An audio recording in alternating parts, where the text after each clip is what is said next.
Hey, what's up guys? It's Nick from Fit Futures here with yet another answer to yet another question.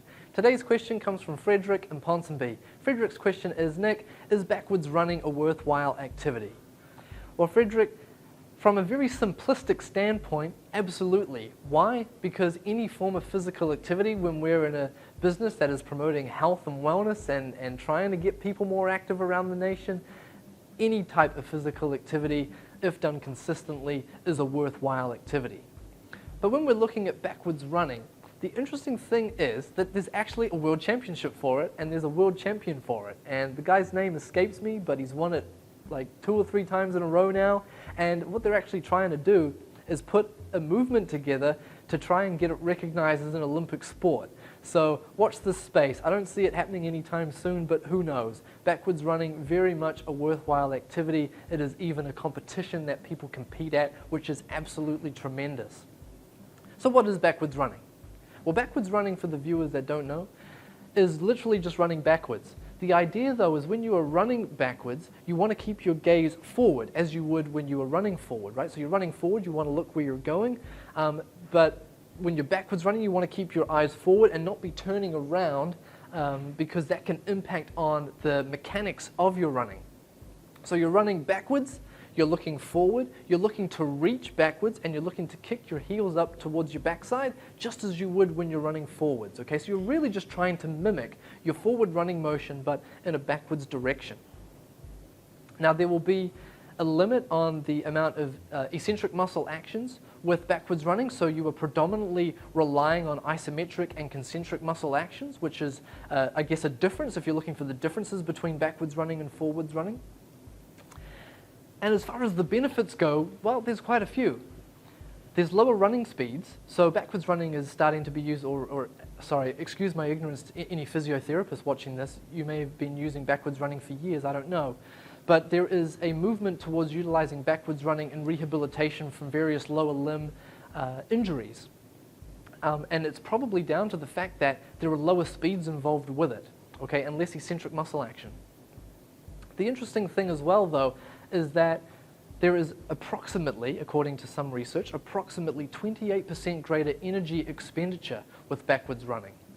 And over time, that can lead to an increased running economy and an increased oxygen uptake and utilization capability, which is actually immense.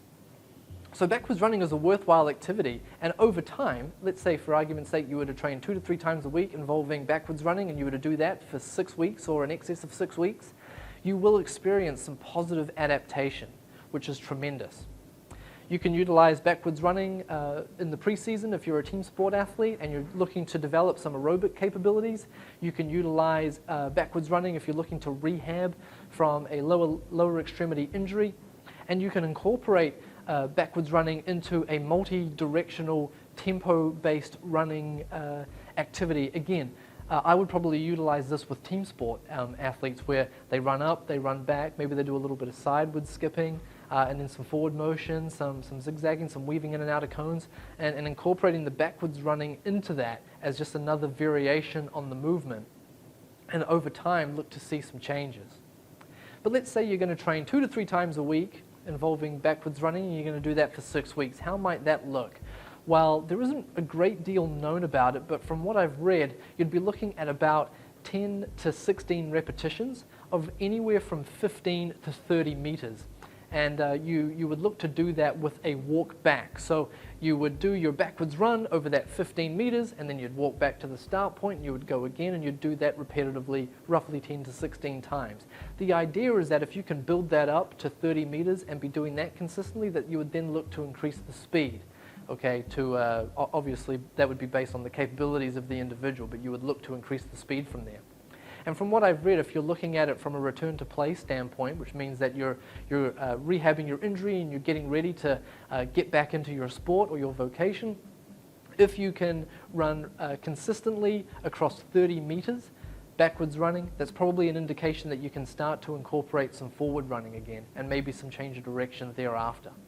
So backwards running, Frederick, is a very worthwhile activity. It's got its own organization. It is something that people compete in, and there's world champions for it. So it is very worthwhile. And obviously the benefits can help us rehab from injury, but also we can experience the benefit in terms of developing aerobic capabilities, which is awesome. So give it a go to the rest of the viewers. And Frederick, if you're already doing it, keep doing it, champion.